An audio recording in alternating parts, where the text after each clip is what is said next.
Good morning to all of you. आज हम लोग का जो नेक्स्ट टॉपिक है एटॉमिक स्ट्रक्चर का, वो मोजले एक्सपेरिमेंट पर डिपेंड है। यानी मोजले ने एक्सपेरिमेंट के द्वारा किस प्रकार से एटॉमिक नंबर को डिफाइन किया था उन्होंने। लास्ट सेशन में हम लोगों ने पढ़ा था कि nuclear model, Rutherford nuclear models, electron की खोज, प्रोटॉन की खोज और न्यूट्रॉन की खोज। ये जो फंडामेंटल पार्टिकल्स इलेक्ट्रॉन, प्रोटॉन और न्यूट्रॉन्स है, इन फंडामेंटल पार्टिकल्स की डिस्कवरी से ये तो पता चल गया कि हाँ एटम्स के न्यूक्लियस में फंडामेंटल पार्टिकल्स होते हैं या एटम्स में कुछ फंडामेंटल पार्टिकल्स पाए जाते हैं। और एटम्स के न्यूक्लियस में दो फंडामेंटल पार्टिकल्स यानी न्यूट्रॉन और प्रोटॉन पाए जाते हैं। और प्रोटॉन इसमें पॉजिटिवली चार्ज होता है तथा न्यूट्रॉन निगेटिवली चार्ज होता है। इन्हीं दोनों को positively charge proton and neutrons को हम संयुक्त रूप से यानी collectively, both are collectively called as nucleons. क्यों? क्योंकि ये दोनों किस में पाए जाते हैं? न्यूक्लियस में पाए जाते हैं। दोनों both fundamental particles are occurs in the nucleus, such the both are collectively called as nucleons. Means nucleons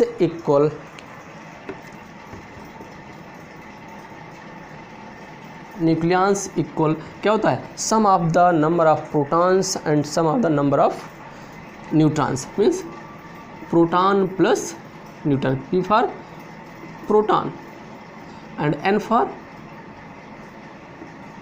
neutrons. Protons और न्यूट्रॉन्स को हम कलेक्टिवली क्या कहते हैं? न्यूक्लियंस कहते हैं। तो एक तो हमारा एक छोटा सा टॉपिक था, क्योंकि कभी कभी पूछ रहा था कि what is nucleons, what is nucleons. तो sum of the number of neutrons and protons is called nucleons which occurs in the nucleus of that atoms. जो किसी भी एटम्स के किसमें न्यूक्लियस में पाए जाते हैं। ओके, अब बात यहाँ आती है कि रदरफोर्ड ने इन हिज एक्सपेरिमेंट क्या खोजा था कि प्रोटॉन्स पॉजिटिवली चार्ज होता है, और हाइड्रोजन का एक्सपेरिमेंट करके किसने हाइड्रोजन एटम्स को लिया था। तो हाइड्रोजन एटम्स में only one protons are occurs and electrons are revolving around the nucleus. Neutron are absent in their nucleus. तो बात ये आती है कि किसी भी एटम्स का एटॉमिक नंबर क्या होगा, किस प्रकार से होगा, क्योंकि सिर्फ उन्हें एक छोटा सा एटम्स लिया था जिसमें सिर्फ एक ही प्रोटॉन था। तो किसी भी एटम्स में कितने नंबर ऑफ प्रोटॉन्स होते हैं, कितने नंबर ऑफ न्यूट्रॉन्स होते हैं, इसकी डिस्कवरी फिर बाद में 1913 में मोजले ने किया अपने एक्सपेरिमेंट में। क्या किया था? मोजले ने अपने एक्सपेरिमेंट में किया। ये देखा गया कि जब डिस्चार्ज ट्यूब, मोस्टली हमने देखा कि हर एक एक्सपेरिमेंट में डिस्चार्ज ट्यूब का यूज किया गया। ये देखा गया कि डिस्चार्ज ट्यूब में जब कैथोड रेज किसी सॉलिड टारगेट पर या सॉलिड प्लेट पर जब पड़ता है तो उससे एक्सरे भी क्या होता है? निकलता है। एक्सरेज भी इमिट होता है। ठीक है, तो अब उसी एक्सरेज जो निकल रहा है, उस एक्सरेज के प्रॉपर्टीज को इन्होंने क्या रीड किया। हाँ, जब एक्सरे निकलती हैं तो जब एक्सरेज सॉलिड प्लेट से डिफ्लेक्ट होती हैं या एक्सरे जब निकलती हैं तो उस एक्सरेज की प्रॉपर्टी कैथोड रेज से डिफरेंट पाई गई। क्या पाई गई? कि फर्स्ट प्रॉपर्टी क्या है? फर्स्ट प्रॉपर्टी उसकी थी कि जो पेनिट्रेटिंग पावर मीन्स भेदन क्षमता जो था वो क्या था? वो वेरी हाई था। पेनिट्रेटिंग पावर हाई था। किसका? एक्सरेज का। इसका एक्सरेज का पेनिट्रेटिंग पावर कैथोड रेज से हाई था। वेवलेंथ भी क्या? वेवलेंथ का भी इसका किस कैथोड रेज से डिफरेंट पाया गया। कितना? 3 × 10⁻⁻8 सेंटीमीटर। कितना? 10⁻⁻8 सेंटीमीटर देखी गई। और ये भी देखा गया कि जब एक्सरेज को, किसको? रेज को किसी इलेक्ट्रिक या मैग्नेटिक फील्ड में हम रखते हैं तो ये अपने रास्ते से डिफ्लेक्ट नहीं होती हैं। मीन्स कहने का मतलब है कि एक्स रेज ऑलवेज कैसे चलती है, स्ट्रेट लाइन में। कैसे, स्ट्रेट लाइन में चलती है, यानी सीधी रेखाओं में हमेशा चलती। जबकि ये देखा गया था कौन, कैथोड रेज देखा गया था कि अगर हम इलेक्ट्रिक या मैग्नेटिक फील्ड में रखते हैं तो कैथोड रेज अपने रास्ते से क्या होती है, डिफ्लेक्ट हो जाती हैं, इधर उधर मुड़ जाती हैं अपने अपोजिट चार्ज की तरफ। किसकी तरफ, अपोजिट चार्ज की तरफ। लेकिन एक्स रेज अपनी इलेक्ट्रिक या मैग्नेटिक फील्ड में रखने पर ये डिफ्लेक्ट नहीं होती हैं। तो इस तरह से एक्स रेज की प्रॉपर्टी क्या हुई, अलग अलग देखी गई, डिफरेंट प्रकार से देखी गई, जिसका खोज किसने किया था, जिसका खोज रॉन्टजन महोदय ने, किसने, रॉन्टजन महोदय ने पहले ही कर दिया था। ठीक है, रॉन्टजन महोदय ने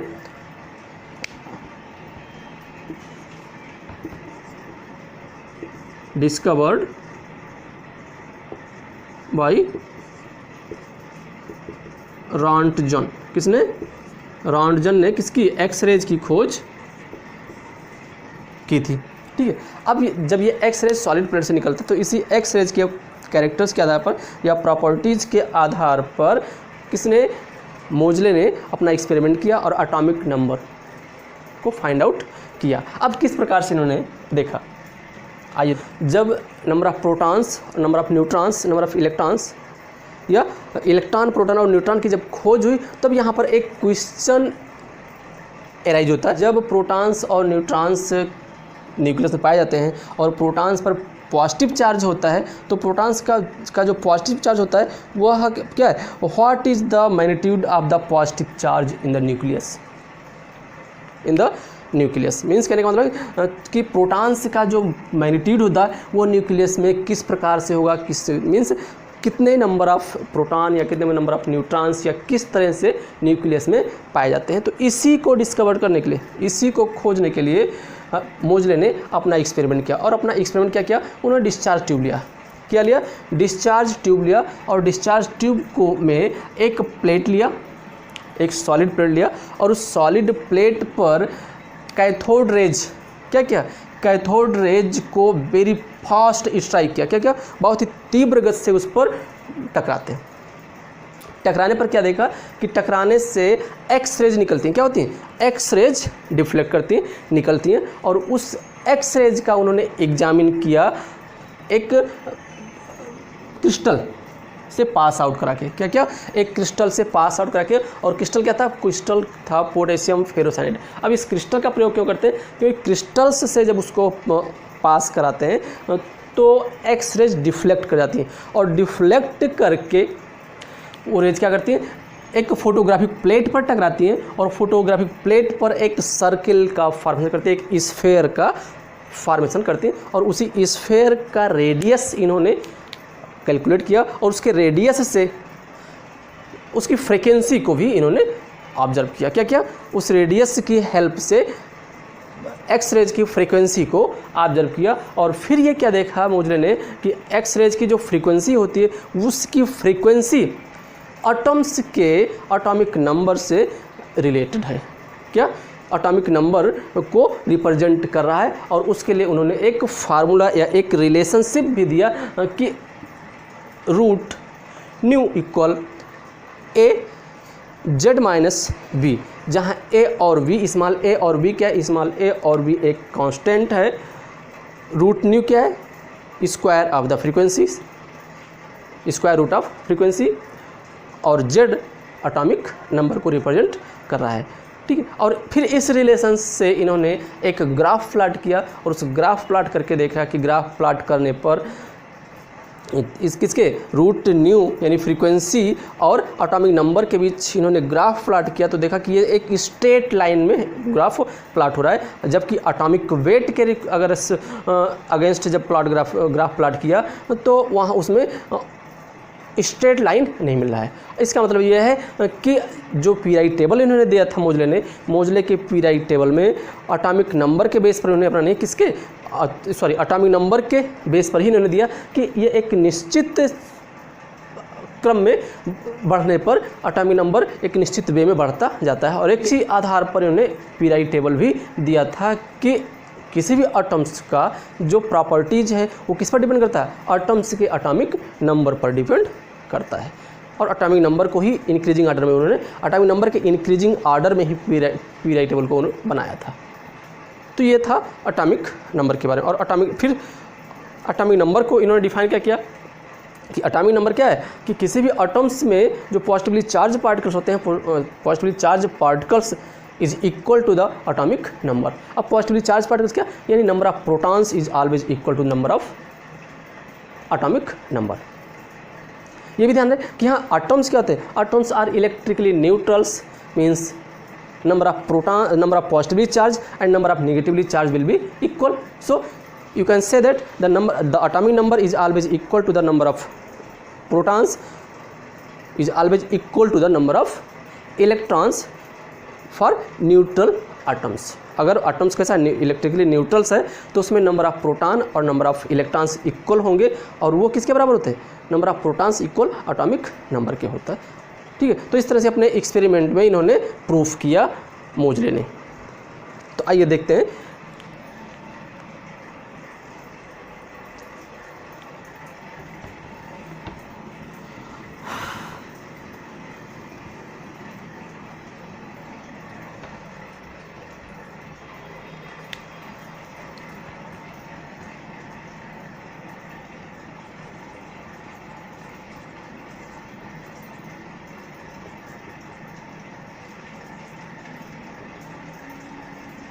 एक्सपेरिमेंट्स। और हम इसी को क्या कहते हैं, इसी को हम और मोजले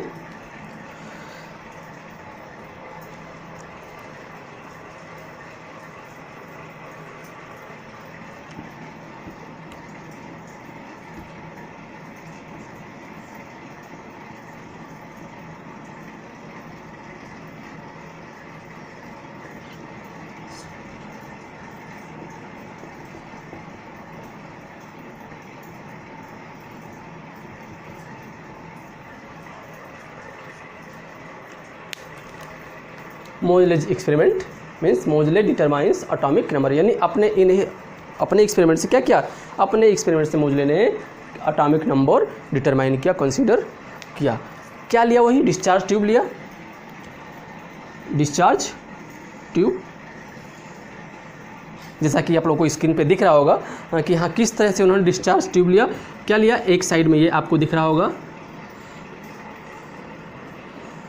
एक साइड एनोड लगा, पॉजिटिवली चार्ज एनोड है, और इसी एनोड पर उन्होंने क्या लिया, एनोड साइड में इन्होंने क्या लिया था, ये मेटल टारगेट लिया। क्या लिया, मेटल टारगेट, मेटल प्लेट लिया, मेटल टारगेट लिया है। और फिर एक साइड में क्या है, एक साइड आपका डिस्चार्ज ट्यूब, जैसा कि आप लोग पहले देख चुके हैं, वो क्या कैथोड रहता है, और कैथोड से पर एक प्लेट लगा हुआ है, और इसी प्लेट से क्या होते हैं, इसी प्लेट से एक्स रेज को वेरी फास्ट स्पीड में क्या करते हैं, स्ट्राइक करते हैं, किस पर, इस मेटल प्लेट पर।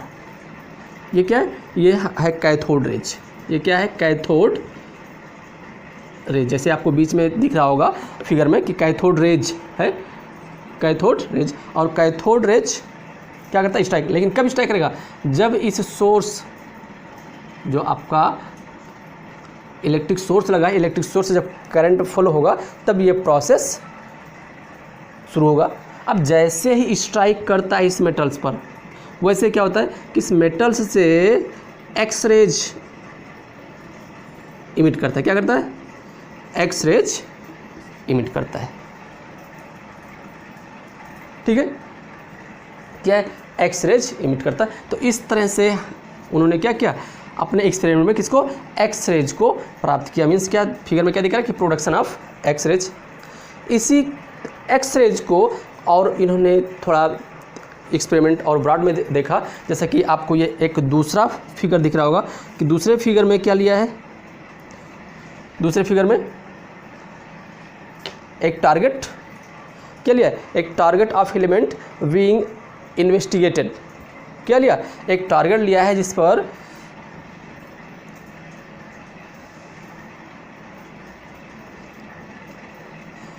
यही जो आप यहाँ जो टारगेट दिख रहे हैं, देखिए पहले वाले में जो आप मेटल टारगेट देख रहे हैं उसी टारगेट को यहाँ दिखाया गया है ये, और इससे दिखा कि जैसे ये यहाँ पर क्या करता है, इलेक्ट्रॉन स्ट्राइक करेगा, स्ट्रीम ऑफ इलेक्ट्रॉन,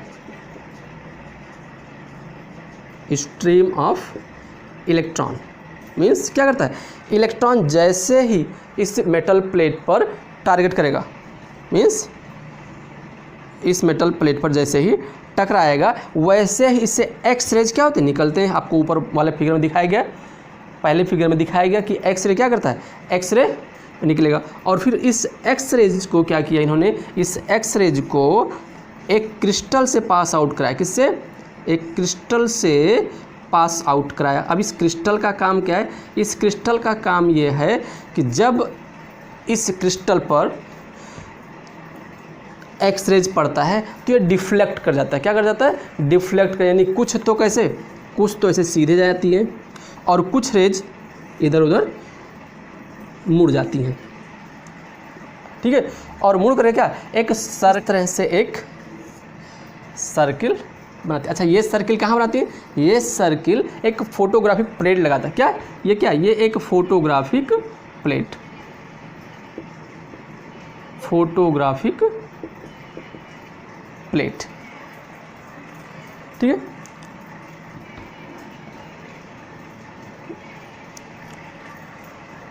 ये क्या है, क्रिस्टल है, क्रिस्टल किसका होता है, पोटेशियम फेरोसाइनाइड,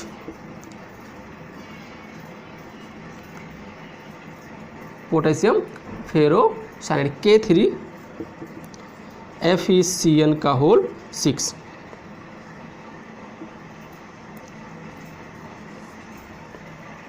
पोटेशियम फेरो। तो इस तरह से इन्होंने अपने एक्सपेरिमेंट क्या किया, डिस्चार्ज ट्यूब लिया और डिस्चार्ज ट्यूब में कैथोड प्लेट से कैथोड रेज किधर, एनोड प्लेट की तरफ एक मेटल टारगेट रखकर उस पर स्ट्राइक किया वेरी फास्ट, और जब स्ट्राइक करते हैं तो एक्स रेज इमिट करता है, क्या करता है, एक्स रेज इमिट करता है। और उस एक्स रेज का फिर उन्होंने एग्जामिन किया किस तरह से, जैसे यहाँ देखिए ये टारगेट, ये जो यहाँ पर मेटल टारगेट है उसी मेटल टारगेट को हम यहाँ दिखा रहे हैं, और इस मेटल टारगेट पर क्या, स्ट्रीम ऑफ इलेक्ट्रॉन्स मीन्स क्या, ये कैथोड रेज, क्या ये कैथोड रेज है, इसी कैथोड, अब ये कैथोड रेज को क्या माना गया, इलेक्ट्रॉन्स माना गया, तो यहाँ क्या, स्ट्रीम ऑफ इलेक्ट्रॉन्स, यानी हम ये कैथोड रेज, इसको क्या कह सकते हैं, इसको कैथोड रेज भी कह सकते हैं, कैथोड रेज। और जब क्या किया, इस मेटल टारगेट पर ये मिश्रित मेटल क्या किया, स्ट्राइक किया गया, इस पर जब टकराता है तो टकराने के बाद क्या करते हैं, डिफ्लेक्ट करता है क्या, एक रेज, जिसे क्या कहते हैं, एक्स रेज कहते हैं। और फिर इस एक्स रेज को एक क्रिस्टल प्लेट से, एक क्रिस्टल से इन्होंने पास आउट कराया, और वो क्रिस्टल किसका है, पोटेशियम फेरोसाइनाइड का। अब इसे पोटेशियम फेरोसाइनाइड क्यों लगाया गया, इसका वर्क क्या है, ये क्या करता है, इस एक्स रेज को डिफ्रैक्शन इसका करता है, और इसका डिफ्रैक्शन जब करता है तो इसके क्या, कई रेज हो जाते हैं, और कई रेज जब हो जाते हैं तो इसके क्या, ये जब एक फोटोग्राफिक प्लेट पर टकराते हैं, क्रिस्टल से निकल करके ये रेज क्या करते हैं, एक फोटोग्राफिक प्लेट पर टकराते हैं, और फोटोग्राफिक प्लेट पर टकराने के बाद एक स्फेयर बनाते हैं, एक सर्किल बनाते हैं, और फिर इसी स्फेयर के किसको, रेडियस को, किसको, रेडियस को कैलकुलेट किया, और इस रेडियस को कैलकुलेट करने के बाद इन्होंने किसको, एक्स रेज की फ्रीक्वेंसी यानी न्यू को फाइंड आउट किया। इस रेडियस से एक्स रेज की फ्रीक्वेंसी को ज्ञात किया जा सकता है, यानी इन्होंने इसके स्फीयर के रेडियस से एक्स रेज की फ्रीक्वेंसी को ज्ञात किया, और फिर जब फ्रीक्वेंसी को ज्ञात किया तो जो फ्रीक्वेंसी मिला वह फ्रीक्वेंसी उस किसी भी एलिमेंट के कैरेक्टरिस्टिक प्रॉपर्टीज़, किसके कैरेक्टरिस्टिक प्रॉपर्टी, अभिलाक्षणिक गुण को उसके एटॉमिक नंबर के रूप में व्यक्त करता है, क्योंकि फ्रीक्वेंसी एटम्स के प्रॉपर्टीज़ को व्यक्त करता है, किसके, एटम्स के प्रॉपर्टीज़ को व्यक्त करता है या बताता है, जो कि उसके एटॉमिक नंबर से एक एटॉमिक नंबर तथा फ्रीक्वेंसी में एक रिलेशनशिप पाया गया।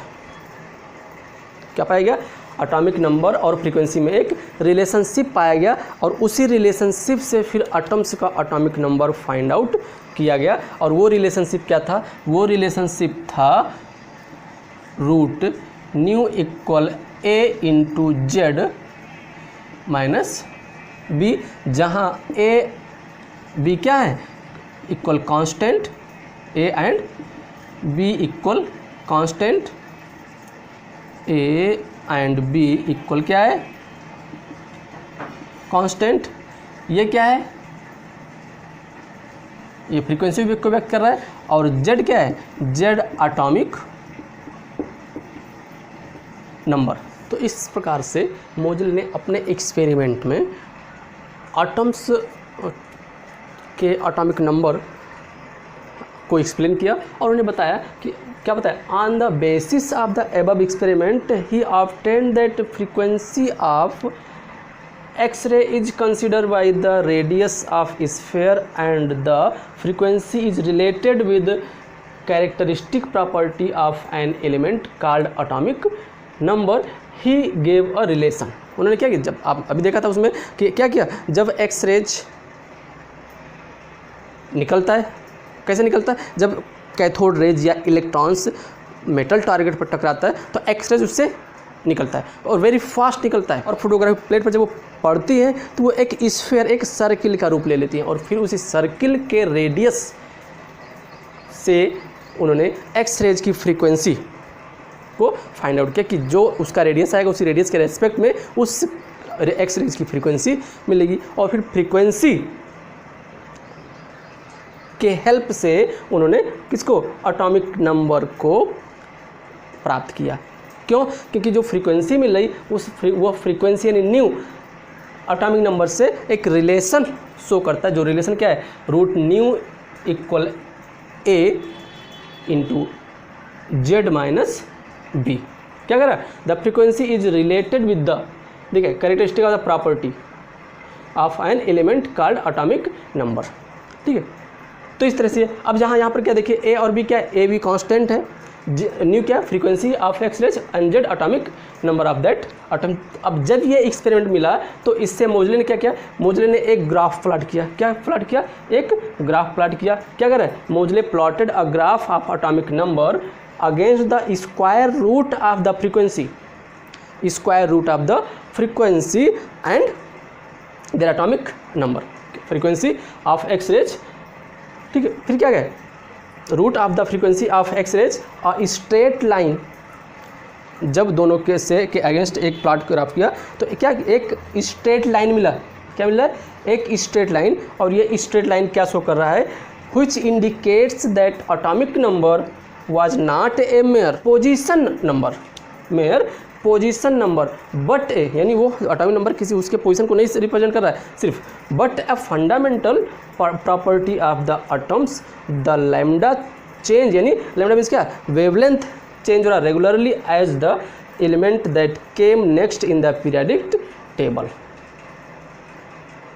तो इस रिलेशन से ये पता चल रहा है कि जो z की वैल्यू मिल रही है वो z की वैल्यू सिर्फ उसी एक एटम्स के पोजीशन को नहीं व्यक्त कर रहा है, बल्कि हम वो एक एटम्स के फंडामेंटल प्रॉपर्टीज़ को व्यक्त करता है। यानी एटॉमिक नंबर को उन्होंने क्या मिला? एटॉमिक नंबर को उसका बेस मान लिया और ये बताया कि एटॉमिक नंबर उस एटम्स के ऑल प्रॉपर्टीज को एक्सप्लेन कर सकता है। और उसके आधार पर उन्होंने क्या देखा कि द लैम्डा चेंज, यानी वेवलेंथ चेंज रेगुलरली, जैसे जैसे वेवलेंथ चेंज होता जाता है वैसे वैसे element that came next in the periodic table, यानी पीरियडिक टेबल में वो अगले एटम्स को रिप्रेजेंट करता जा रहा है। और Moseley calculate the number of unit of positive charge on the nuclei of several atoms and stated as. इस प्रकार से क्या किया? इस प्रकार से मोजले ने बहुत सारे एटम्स के न्यूक्लियस में पॉजिटिव चार्ज को कैलकुलेट किया, यानी नंबर ऑफ एटॉमिक नंबर को कैलकुलेट किया और फिर उसी के आधार पर उन्होंने एटॉमिक नंबर का एक डिफिनीशन दिया। इस ये जो ग्राफ आपने देखा, ग्राफ में आपने देखा होगा कि एक ये भी मिल रहा है, क्या? एक इस तरह से एक टेढ़ी मेढ़ी में मिल रहा है। ठीक है, तो उस वो ग्राफ ये शो कर रहा है, ग्राफ ये जो है कि एटॉमिक वेट को किसके? एटॉमिक यानी ए के रेस्पेक्ट में और स्क्वायर रूट फ्रीक्वेंसी को के टर्म में इन्होंने एक ग्राफ प्लॉट किया, तो यहाँ पर स्ट्रेट लाइन नहीं मिल रहा है, यानी एटॉमिक वेट के क्रम में अगर रखा जाएगा तो ये क्या हुआ, गलत हुआ। और इसीलिए आपने देखा होगा कि जब अभी हम आगे चल के पढ़ेंगे पीरियोडिक टेबल के बारे में कि जो किसके एटॉमिक वेट के बेस पर पीरियोडिक टेबल दिया गया था वो क्या किया, वो गलत साबित हुआ। और मोजले का जो मॉडर्न पीरियोडिक टेबल है उसी मॉडर्न पीरियोडिक टेबल या long form of periodic table किसके बेसिस पर, एटॉमिक नंबर के बेसिस पर उन्होंने बनाया। और वो हम लोग क्या पढ़ेंगे, एटॉमिक नंबर, ठीक है। उन्होंने क्या स्टेट किया, यानी उन्होंने डिफाइन किया और एक डिफिनेशन दिया। क्या डिफिनेशन दिया, the atomic number of an element is equal to the number of protons in the nucleus of element. Means atomic number क्या कहलाता है, एटॉमिक नंबर किसी भी एटम्स के न्यूक्लियस में उपस्थित प्रोटॉनों की संख्या को ही कहते हैं या पॉजिटिवली चार्ज पार्टिकल्स, या positively charge atomic number is also equal to the positively charge particles present in the nucleus of that element, ठीक है। जैसे क्या है डिफिनेशन हम देखें अगर, तो atomic number of an element, atomic number of an element is equal to the number of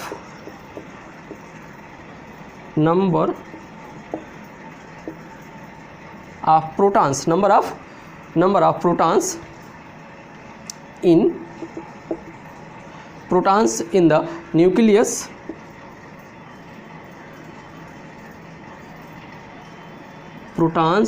in the nucleus of the atoms of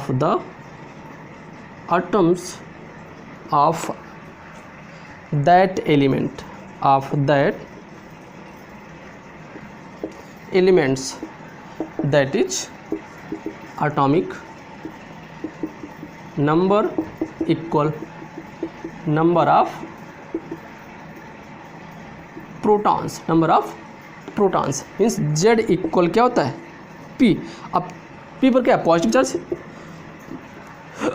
in Z इक्वल P, but you know that the all the atoms are electrically neutrals. क्या होते हैं, all the atoms are electrically neutrals, means क्या है, अगर nucleus में positive charge है तो वहीं कहीं निगेटिव चार्ज भी होगा, ठीक है।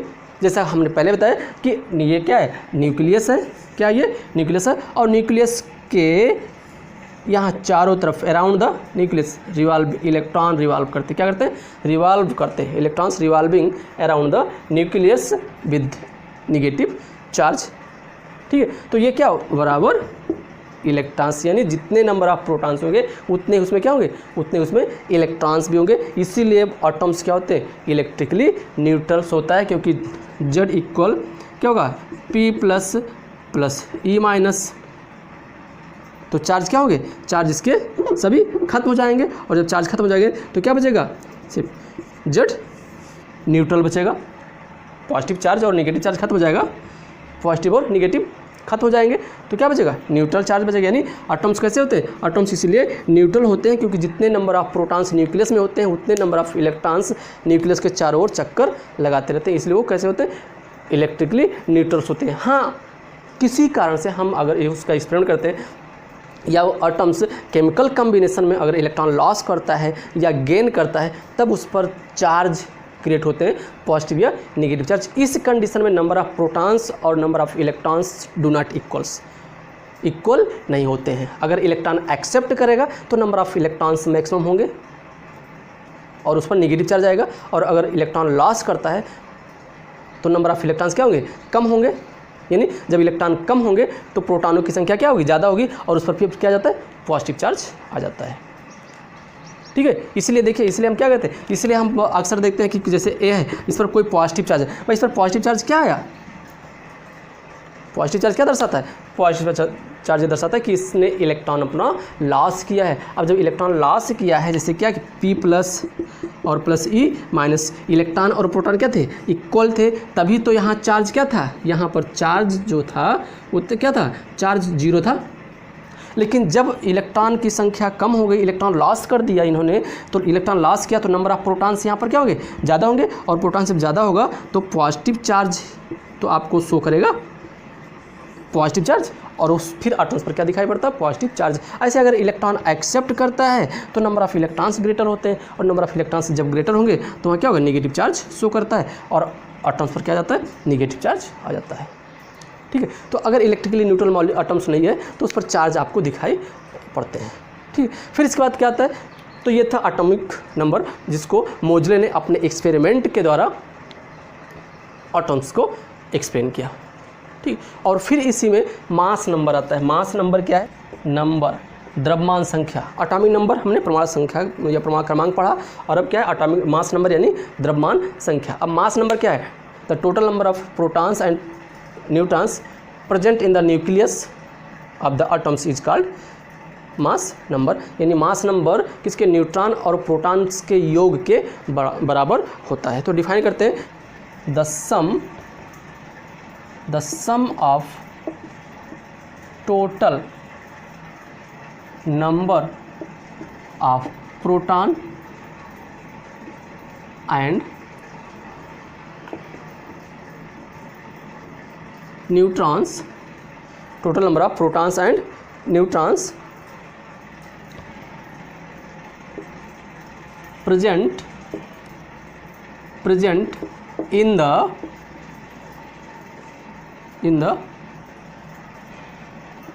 nucleus, present in the nucleus of an atom is called mass number. That is mass number equal number of proton plus number of neutrons. Mass number को ए से रिप्रेजेंट करते हैं, किससे, ए से, मीन्स ए इक्वल क्या हो जाएगा, P प्लस एन, ओके। और P is equal to Z, means A equal Z plus N भी आपका हो जाएगा, Z प्लस एन। और इसी से हम n इक्वल, अगर हमें न्यूट्रॉन निकालना है तो Z equal A minus Z, इससे हम क्या नहीं, यानी number of mass number equal number of atomic number plus number of neutrons, या number of neutrons equal atomic mass minus atomic number. तो इस तरह से हम मास नंबर या एटॉमिक नंबर भी फाइंड आउट कर लेते हैं किसी भी एटम्स का। ठीक है, तो ये था हमारा एटॉमिक नंबर और मास नंबर पर। आज से फर्स्ट क्वेश्चन क्या है, यूरेनियम हैज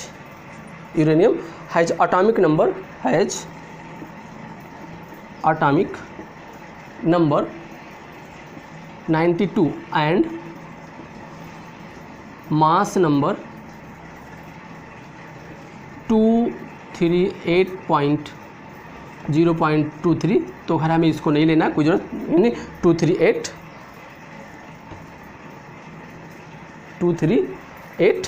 फिर क्या करना हमको, find number of proton, neutron and electrons. यानी क्या फाइंड आउट करना है हमको, प्रोटॉन, न्यूट्रॉन और इलेक्ट्रॉन को फाइंड आउट करना है।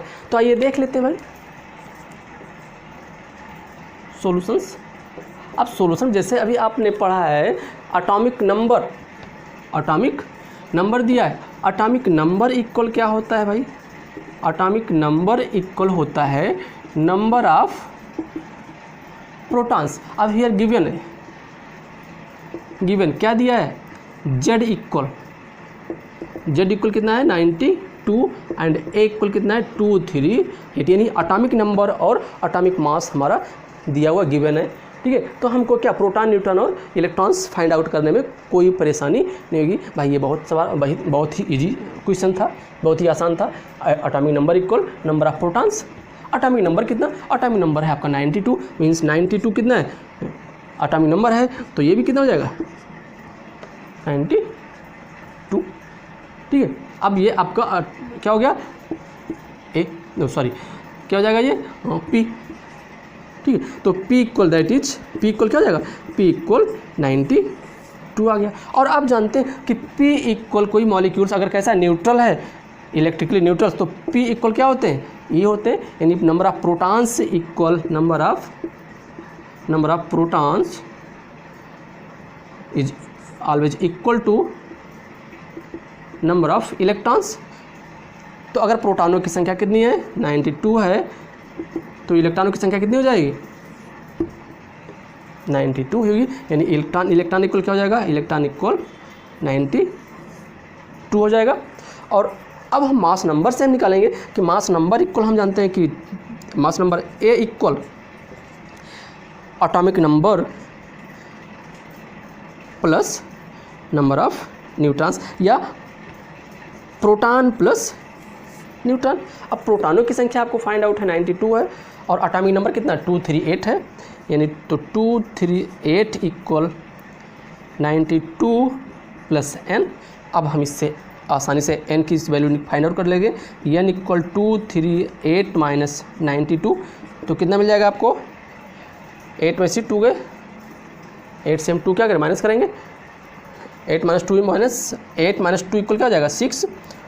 ठीक है, तो 3 में से 9 जाएगा नहीं, क्या करेंगे फिर 13, तो 13 में से 9 गए, 13 माइनस 9 यानी 4, यानी 146। तो ये आपका n इक्वल कितना जाएगा, n इक्वल हो जाएगा आपका 146। ठीक है, तो भाई ये आपका क्या हो गया, प्रोटॉन की संख्या कितनी हो जाएगी 92, इलेक्ट्रॉन की संख्या 92 और नंबर ऑफ न्यूट्रॉन्स 146। इस तरह से हम नंबर ऑफ न्यूट्रॉन, प्रोटॉन और इलेक्ट्रॉन्स फाइंड आउट कर लेते हैं। जी हाँ, हम ये भी देख लेते हैं कि अगर किसी एटम्स को उसके मास नंबर, एटॉमिक नंबर या प्रोटॉन्स के टर्म में उसको हम रिप्रेजेंट करते हैं तो किस तरह से करेंगे। सपोज दैट x क्या है, x एक हमारा क्या है एटम्स है, x क्या है, x एक एटम्स है।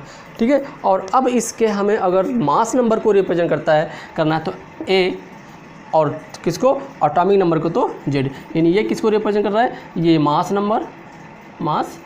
नंबर, और ये किसको रिप्रेजेंट कर रहा है, ये एटॉमिक नंबर। ठीक है, तो हम इस तरह से किसी भी एटम्स को रिप्रेजेंट कर सकते हैं। ठीक है, और ये क्या है, ये कोई एटम्स है, अब जैसे ले लीजिए, हम क्या ले लेते हैं, जैसे ये हमने यूरेनियम लिया था, अब अगर यूरेनियम को ही अगर रिप्रेजेंट करना होता तो हम क्या 238 और 92 इस तरह से हम इसका रिप्रेजेंटेशन करेंगे। ठीक है, आइए क्वेश्चन देखते हैं। ठीक है, क्या भाई 3 एटम्स हैं, कौन से 3 एटम्स हैं, और उन तीनों का मास नंबर कितना है, तीनों का मास नंबर दिया है, मास नंबर ऑफ 3 एटम्स यानी कौन से A, B, C, 3 atoms A, B and C have 40, कितना है 40, and their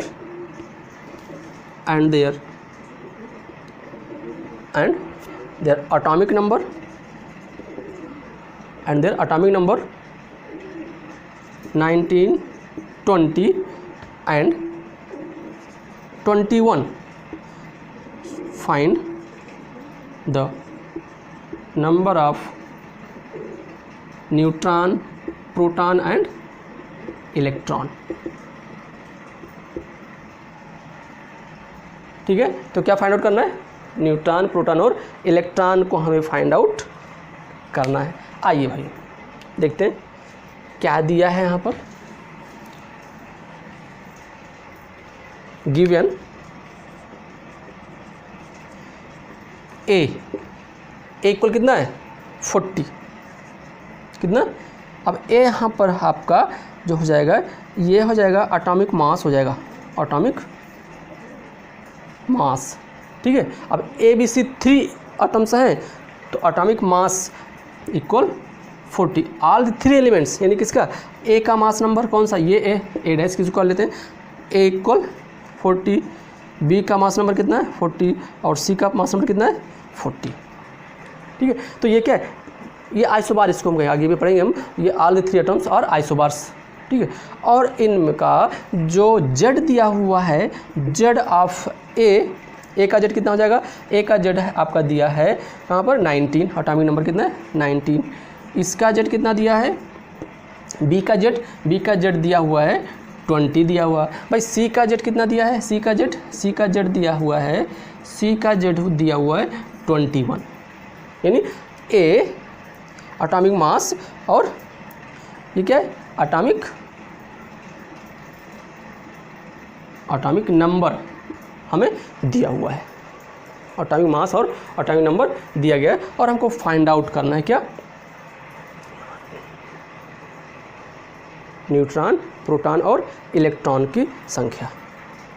ठीक है, क्या फाइंड करनी, न्यूट्रॉन, प्रोटॉन और इलेक्ट्रॉन की संख्या हमको फाइंड आउट करनी। अब देखिए यहाँ पर ध्यान दीजिए, जेड और ए, तो एटॉमिक मास ए है और नंबर ऑफ, तो ए के लिए यानी किसके लिए, इस ए के लिए नंबर ऑफ प्रोटॉन्स